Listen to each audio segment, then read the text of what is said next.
There are seats way over here if anybody needs them. Good morning. It always astounds me how at 9:55 there are a couple people here, and at 10:01 they're like masses. So that's wonderful. So welcome to the Unitarian Universalist Congregation of Danbury, and thank you Cheryl and Barbara for that beautiful prelude this morning. My name is Darlene Anderson Alexander. My pronouns are she, her, and I am your Sunday Services team coordinator for this morning's service. I am so glad that you are able to be with us this morning, either here in person or via Zoom, because you are all an essential part of our gathering today. Whether this is your first or your 1000th Sunday in our midst, we are stronger because you are with us. Together, we create community, the community we so desperately need at this moment in time. Here at UU Danbury, our beliefs are diverse and inclusive.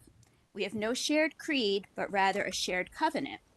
A covenant that is expressed through the inseparable shared values of justice, equity, transformation, pluralism, interdependence, and generosity, all deeply connected through love. As a congregation, we have been gathering together for over 200 years. And as we work to build a more just world, we respectfully acknowledge that our physical building here on Clapham Ridge Road is on the traditional unceded land of the Wigwassa people. We are currently actively working on ways to be in relationship with and support the Golden Hill Wigwassa tribe. Our roots are deep and yet, of course, imperfect. This morning, we welcome Benjamin Lowry to our pulpit. Ben is a first-year Master of Divinity student at Yale Divinity School. After growing up in Boston, he studied geology in Minnesota, taught high school in Wisconsin, and he directs a summer camp in New Hampshire. At Yale, he is studying how religious communities provide social support and stability, and also hospital chaplaincy. So welcome, Ben. Next week, Reverends Tony Lorenzen and Sierra Marie Gerfeo will lead an all-ages service on the moments of transformation that help define our stories. I encourage you to look through your order of service this morning to find out what's going on this week and beyond here at UU Danbury. We also have a weekly email, newsletter, and our events calendar on our website at uudanbury.org. Before we begin worship this morning, I invite you to greet your neighbors, either here next to you or others joining you online. Please also take this opportunity to silence your cell phones.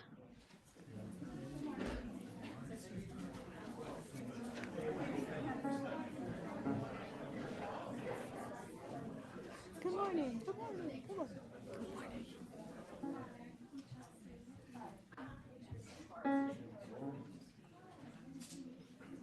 All right, and we can continue all those lovely conversations during coffee hour.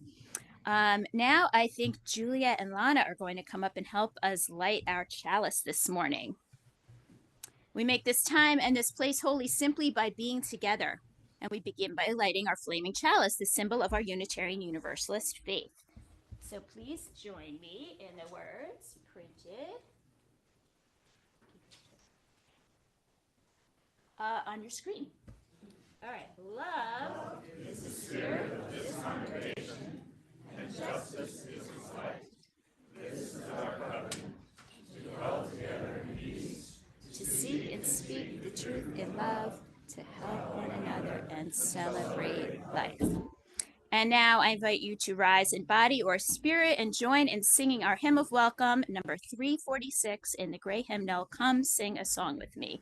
And the words are already on the screen.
I would invite you to do our children's affirmation. I think the words will be written on the screen any minute now. We could start. We are Unitarian, Universalists. We are people with open minds, loving hearts, and helping hands. We care for the earth and each other. So this month, we are talking about stories. And we know that stories can be really, really big, right? This is a Harry Potter book. Oh, really big, big. And I know that Harry Potter books have complications, and that's time for another sermon. But anyway, my children really loved these, and they were huge, right? Took weeks and weeks and weeks of bedtime to read. So some stories are really big. Some stories are really, really teeny, right? Like hand, fingers, thumb, right? Well, I want to tell you about an author named Ernest Hemingway. I'm sure all the grown-ups have heard about that, maybe some of the kids too. Ernest Hemingway was a very famous writer in the kind of early 1900s, way back then, way back when, right? I know we have English teachers and librarians around. Anybody know any Ernest Hemingway? Oh, and scholars. Anybody know any Ernest Hemingway books? Sun Also Rises, Old Man and the Sea, To Have and Have Not, For Whom the Bell Tolls. Yeah. Well, rumor has it, and this has been a little bit debunked, so we don't know if this is true, but it's still kind of a cool story. Rumor has it that Ernest Hemingway's friend challenged him one day and said, I bet you can't write a novel, a story in 6 words. And Ernest was like, well, of course I can, right? So he wrote this one. I'm going to share my whiteboard here on the screen.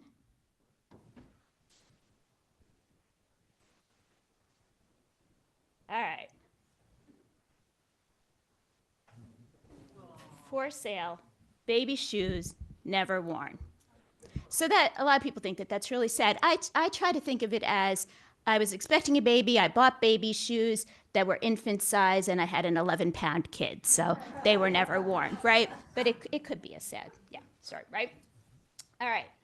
Now, sometimes I write 6-word stories to kind of cope with life. Like things are getting rough, and I might write a 6-word story. So the other day, I was getting a little nervous about tomorrow because we're inaugurating a new president, and I don't know what that's going to look like. So I wrote one, and you're going to have a chance in a minute. But I wrote, election is over. Tomorrow, what's next? Right? And you see, you can use punctuation too. So election is over, period. Tomorrow, dun, dun, dun, dun. What's next? We don't know, right? And sometimes I just write silly 6-word stories. Does anybody want to write one? Anybody have an idea? Maybe about like something that's coming this afternoon? Grown-ups? Kids? Anybody? Snow is coming. I heard snow is coming. And the sun is out. Snow is coming. That's go home. That'll only be 5 though. We need another thing. Now. Go home now. All right. Go home now. What? All right. So you get the idea, right? You can write silly 6-word stories. Sometimes I do it when I'm in traffic or when I can't get to sleep at night. It's sort of just a fun way to do some fun activity, right?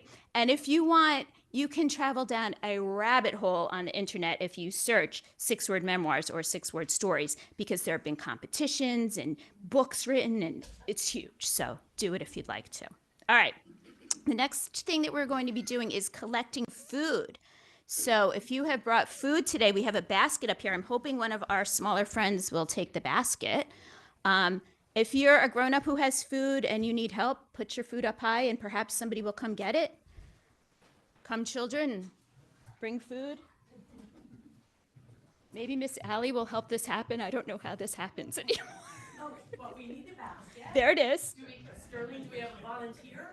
No, not yet. Well, Now we do. Oh, Sterling's a volunteer. Yay. All right. That's how that works. And while we're doing this, I'm going to take the light from our chalice and put it into our lantern.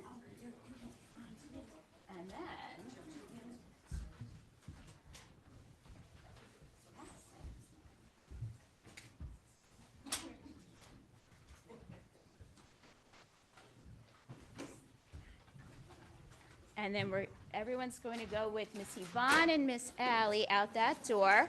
And would somebody like to grab the lantern? Lana, you want to grab the lantern? Thank you. All right, and we will sing This Little Light of Mine.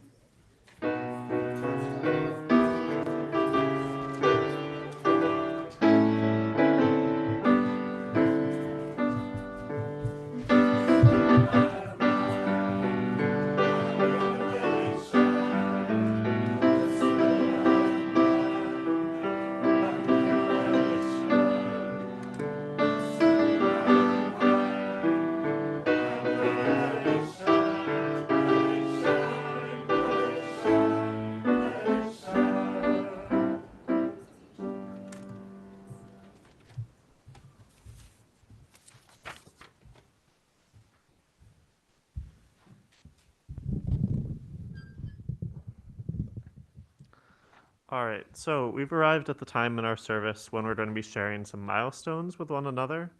It's a time for people to come together as a community in quiet contemplation, and it's a time to offer our healing and hope to each other and to give thanks and offer gratitude for blessings, great and small. Um, as we want to create space for each other, we're trying to keep it away from sharing political opinions or making big announcements. If you are joining us online, you can write your milestones in the chat if you wish to share them, and Darlene will read them out. Um, we'll begin by sharing some silent milestones. So if you have something that you'd like to come up and share, you can come up and place a stone in the water if you feel so moved.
May all of these milestones be something that we can hold in our hearts and in the moments of joys and the moments of hardship, help us to keep them lightly and gently so that we can move through our lives, bringing those milestones with us in the ways that they've changed us for good. All right. I have a short little reading to share that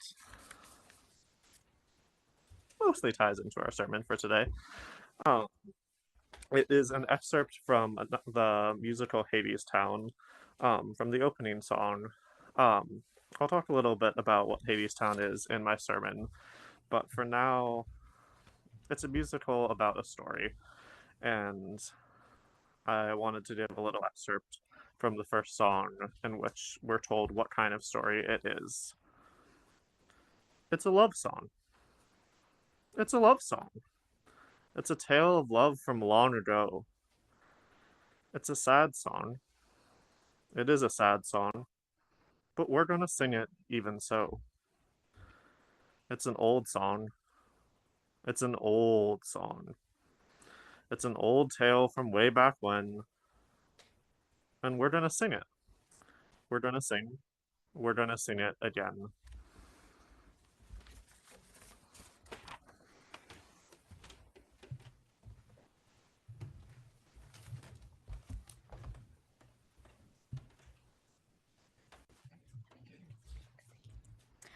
When we give our time and energy to the work of this congregation, and when we donate to its financial support, we are giving gifts to each other.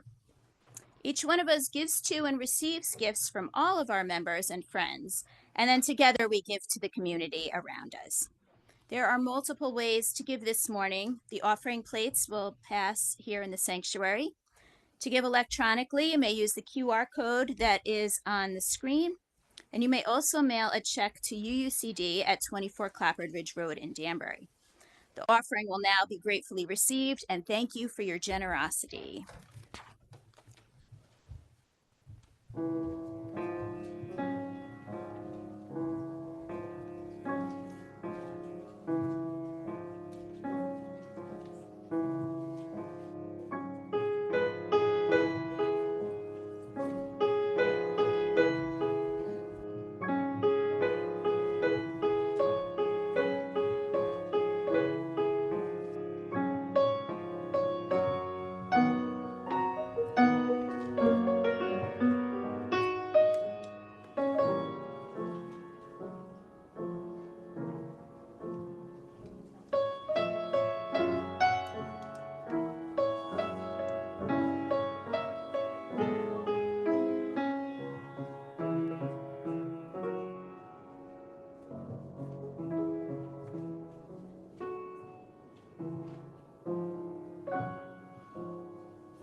morning.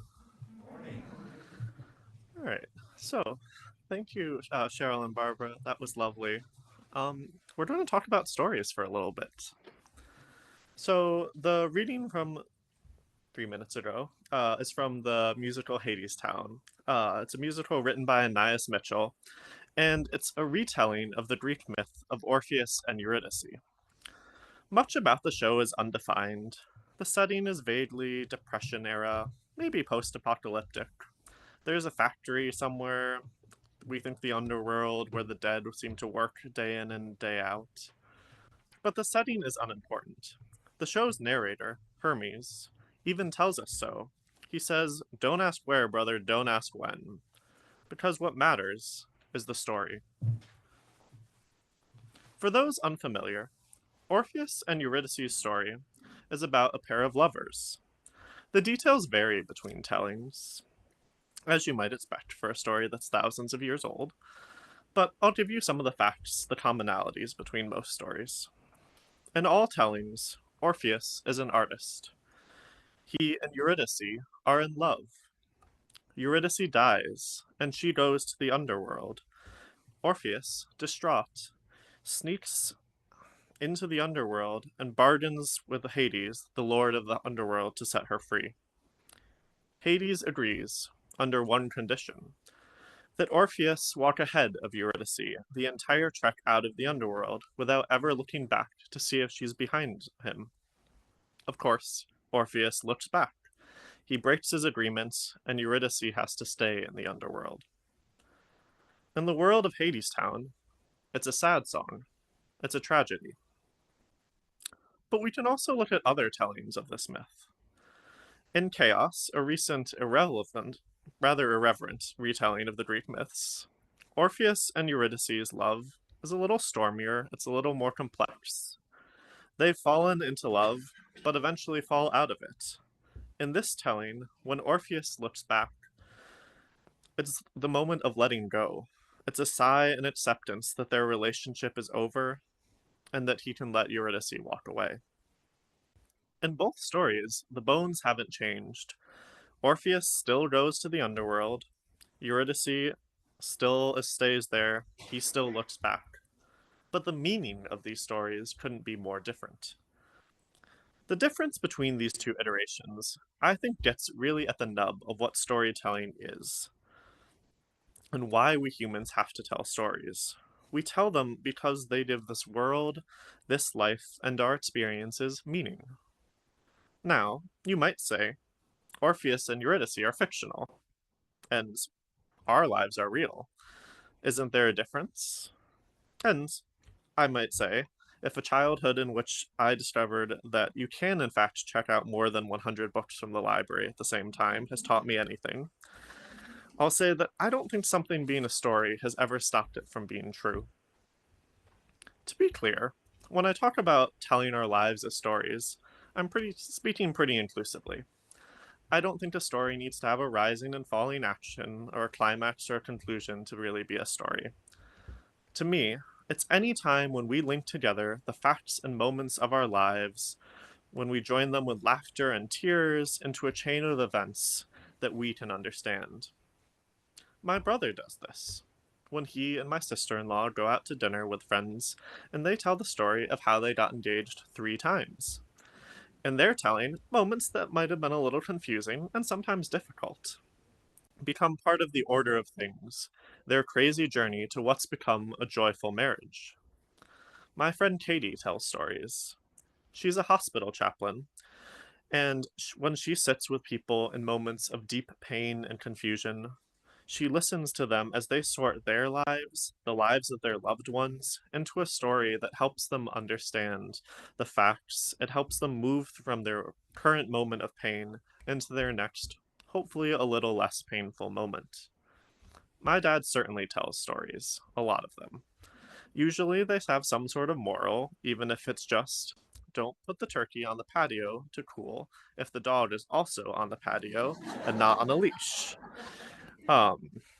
And sometimes with the stories, the facts aren't really that important. It's more about the point he's trying to tell, but usually we're laughing too hard to care. Sometimes we tell stories to make a hard time easier. If your friend screws something up and you remind them that they're human, that it's okay to go through life and to learn and to make mistakes, you're telling them a story. You're creating a narrative for them where they get to make a mistake and that gets to be okay and that they're still deserving of compassion. And you hope that your friend will keep moving in their own story and offer that same compassion to others in their life. All of these are ways of storytelling, a way that I might call storytelling as ritual. Rituals, these are the repeated practices we have, the scripts we follow. They are the tools we use to give our life rhythm and meaning, structure and purpose. When people die, we use funeral rituals to help us make sense of their passing. When we fall in love, we use wedding rituals to help us make that love a commitment. When we mark the beginning of each year and we dot the in between with all sorts of holidays. Each of these rituals are filled with stories, like eulogies and toasts, and also the moments that become stories, like Thanksgiving turkeys burnt to a crisp and magical snowy Christmases. Storytelling becomes a ritual that we repeat again and again to shape our lives into something we understand. Of course, not every story that we tell is good. I'm reminded of Chimamanda Ngozi Adichie's famous speech about the danger of single stories, where she describes what happens when people make too much meaning from too little information. So much of human history is filled with examples of the hate and the pain that come both from that sort of misinformed meaning making and also the kind that happens when people deliberately twist facts, creating loathsome stories to whip up fear and hatred. I think that there's also times when our desire to make meaning can go astray. When, after a tragedy, we try to search for meaning instead of making it ourselves. There are so many random, devastating parts of life, and it's easy to try and create a cosmology of meaning where we say, everything happens for a reason. These are stories, those are the stories we tell where a random tragedy has a cause, or where maybe it's a punishment for something that we did, a way to try and make it under our control.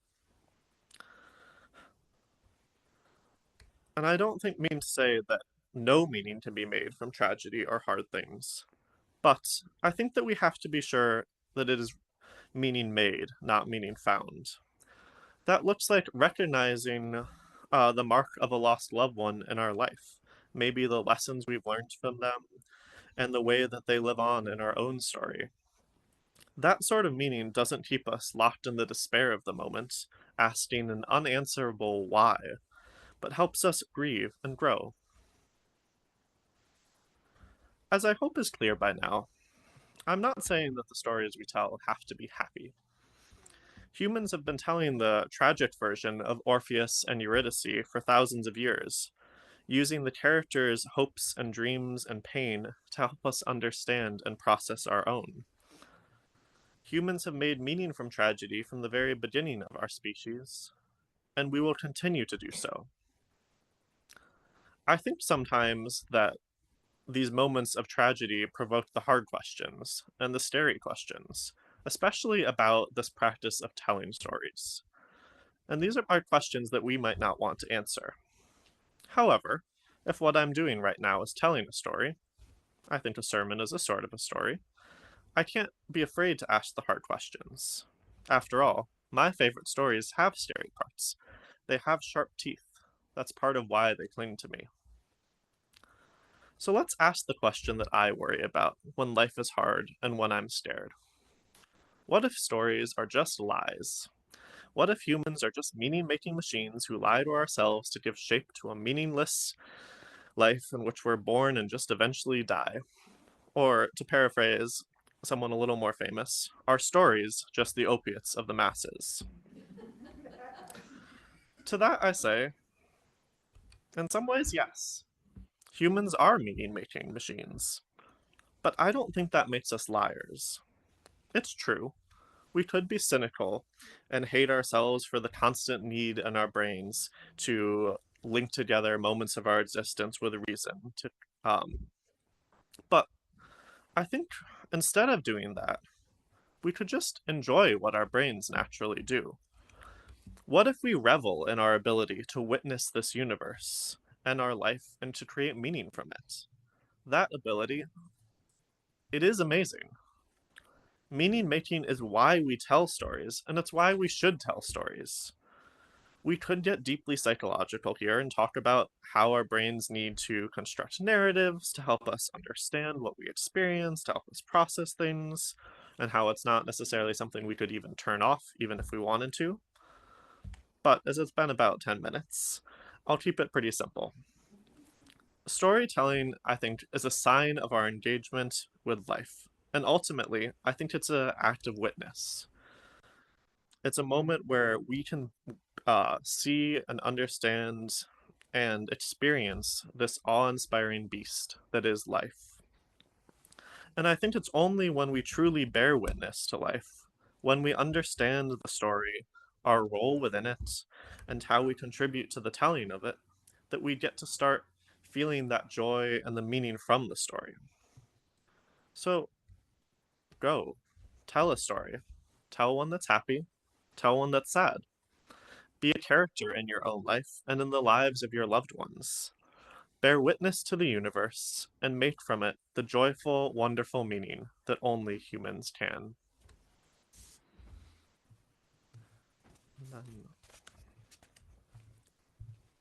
If you will rise as you are able, we are going to sing hymn number 354, We Laugh, We Cry.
Please join me for the words for extinguishing our chalice, and they are written on the screen.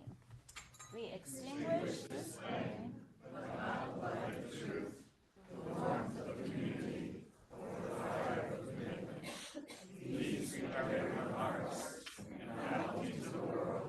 Until we are together again.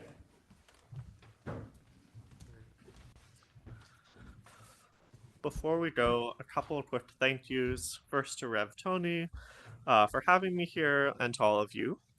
A second very big thank you to Darlene for helping me plan the service and for all of her contributions and leading. And then another thank you to Cheryl and Barbara for playing today. As we go out into a potentially snowy day, hopefully snowy day, may we all make meaning from our stories. May we take the lives that we have, the moments that make them up, and be joyful in the stories that we tell and take joy in our ability to make meaning even from the moments that are difficult and hard.